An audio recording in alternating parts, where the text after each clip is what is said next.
Hello, everyone. Welcome. Hi, I'm Oliver. Hi, I'm Lily. This is Science in Easy English. And today's topic is simple. Is teleportation possible?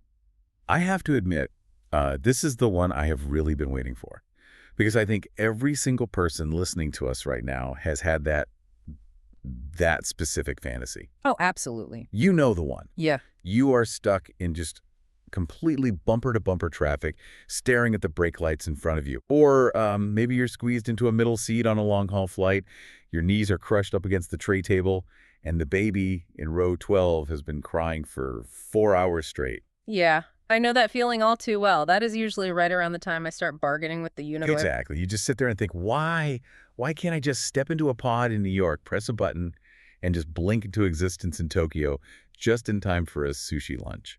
It is basically the ultimate sci-fi dream. Beam me up, Scotty. No commute, no jet lag, literally just instant travel. Right. So when I looked at the stack of research you brought in today, I saw some headlines that honestly made my heart skip a beat.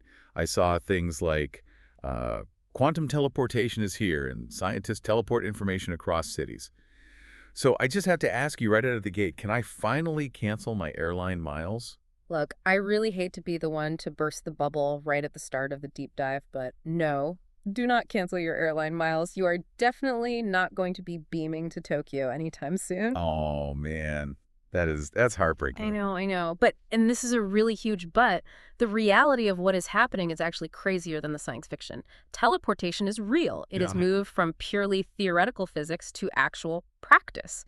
I mean, scientists are doing it right now, today. Okay, so it's real, but I can't use it. Yeah. That implies we aren't talking about moving people. What are we actually teleporting there? Right, so we aren't moving physical matter, not a person or sandwich or, your car keys through space. We are moving quantum information. Quantum information. Okay, unpack that for me. So we are taking the specific state, the defining characteristics of a particle in one place, and transferring that exact state to another particle in a totally different place, instantly.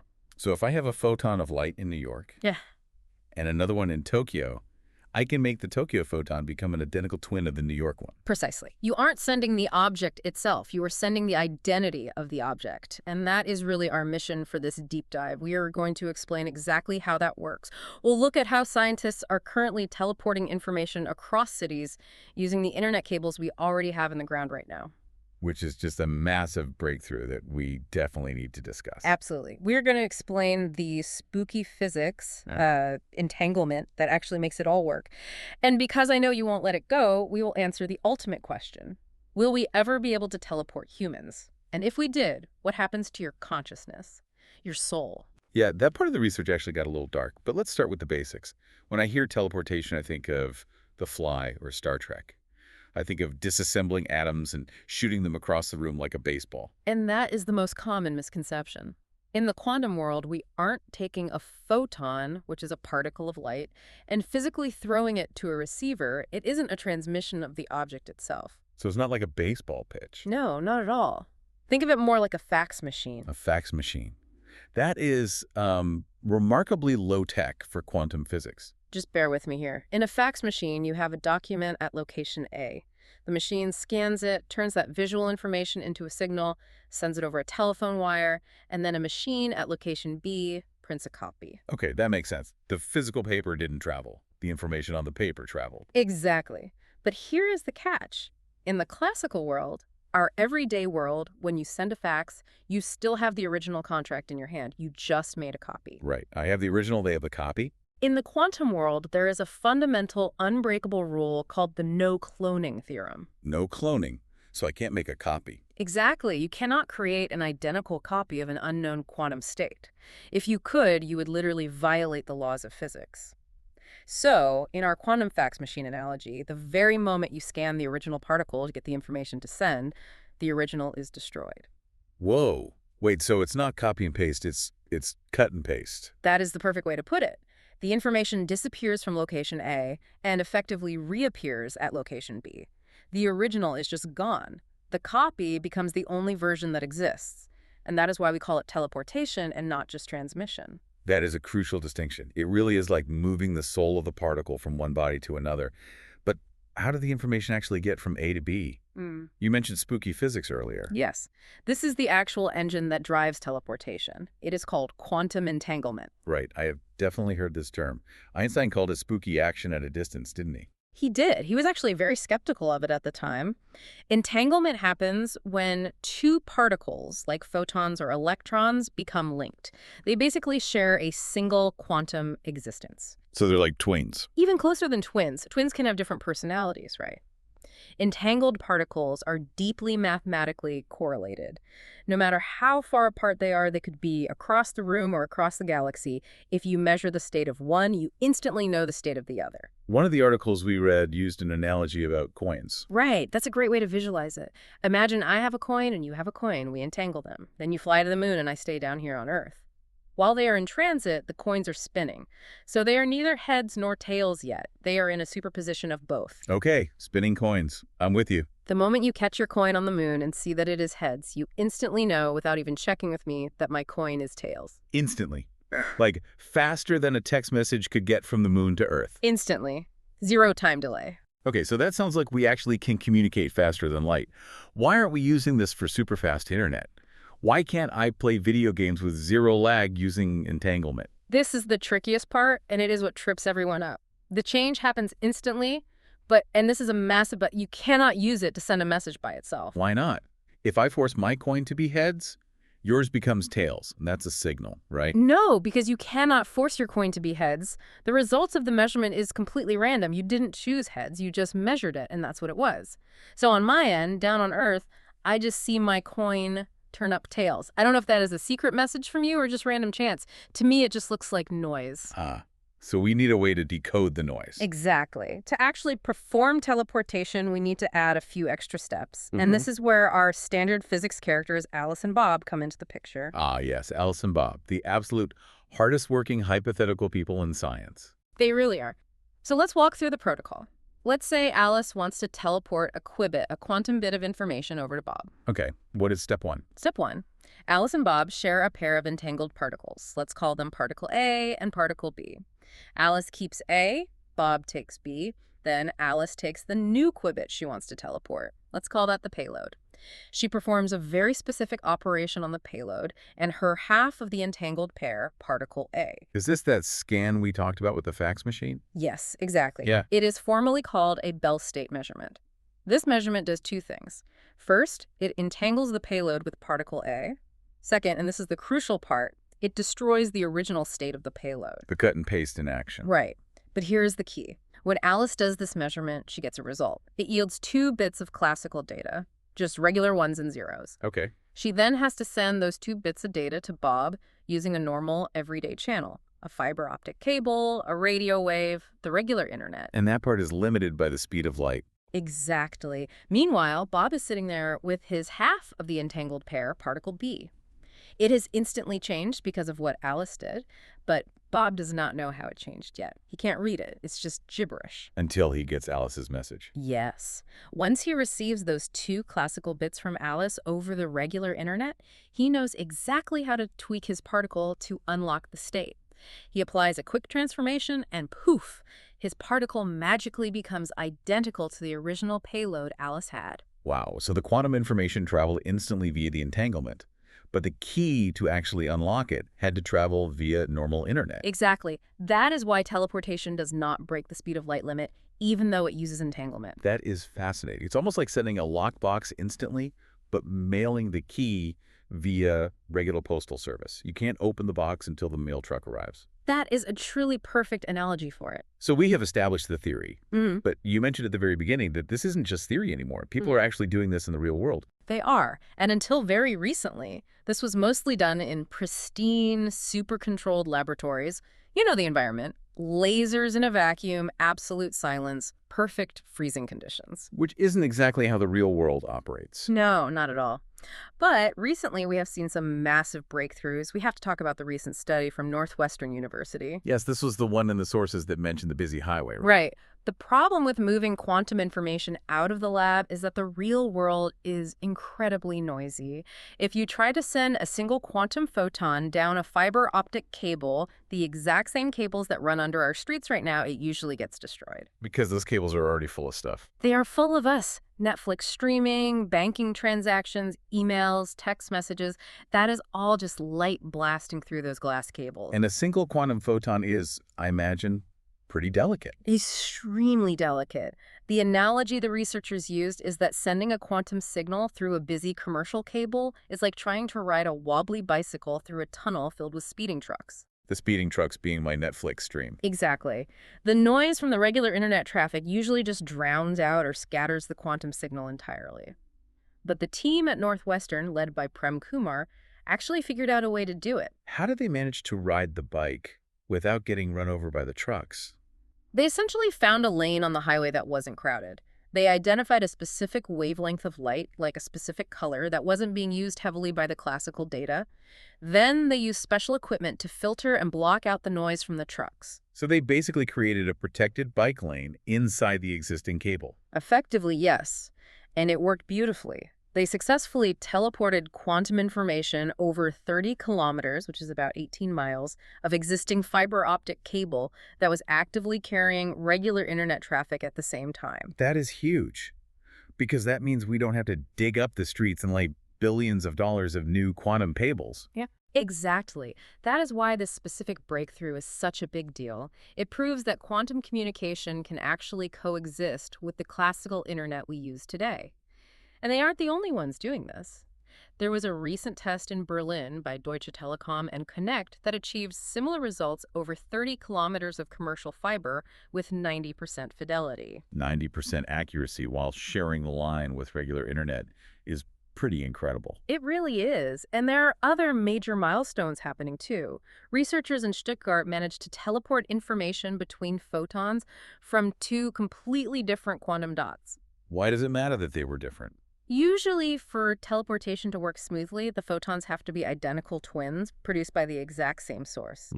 But in a real-world network, you are going to have different computers made by different manufacturers trying to talk to each other.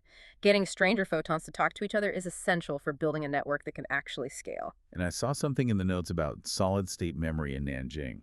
Yes, that one is about storage. If you teleport information across a network, you eventually need to save it somewhere. They successfully teleported a photon into a memory chip made of erbium ions. It is basically like saving the teleported file to a hard drive. Okay, so we have the transmission down, the network compatibility, and now the storage. It feels like all the pieces of the puzzle are coming together. But I have to ask, why? Why do we care? Yeah, I mean, it is incredibly cool physics, but if I can't actually beam myself to Tokyo, what is the quantum internet actually for? Is it just for faster downloads? No, and that is actually a really common misconception. It is not about speed at all. Remember, the classical data part with the key is still limited by the speed of light. The quantum internet is entirely about security. Unhackable communication. Exactly. Remember the no cloning theorem? Right, you cannot copy the data. Right. And do you remember that measuring a quantum system inherently changes it? Yes, the scan destroys the original. So imagine you are sending a highly classified secret message using quantum teleportation. This is called quantum key distribution, or QKD. If a hacker tries to intercept that message in transit, They have to measure it to read it. and the very moment they measure it, the state changes. The delicate teleportation breaks. The data instantly turns into meaningless gibberish. So the receiver knows instantly that someone is listening in. Precisely. It isn't just that the encryption is mathematically hard to break. It is physically impossible to hack it without leaving a trace. It guarantees privacy by the fundamental laws of physics. That sounds absolutely incredible for banks, governments, the military. And for distributed computing, too. Just like we link laptops to the cloud today, we could link small quantum computers together over this secure network to make a massive super quantum computer. Which could solve complex problems like climate modeling or drug discovery way faster than anything we have right now. Exactly. So while you aren't teleporting your physical body, this technology could completely revolutionize the digital world you live in. Okay, I definitely see the value there. But I have to pivot back to the question that everyone listening is probably screaming at their speakers right now. The Captain Kirk question. Yes. Can we ever teleport humans? I will just quote one of the physicists from our source material. Yeah. It ain't happening. Don't sugarcoat it for me. Why not? Is it just that our technology isn't smart enough yet? It is not just an engineering problem. It is fundamental physics. Yeah. There are two main hurdles here. One is physical, and one is, well, pretty philosophical. Let's start with the physics. Okay, hit me with the physics.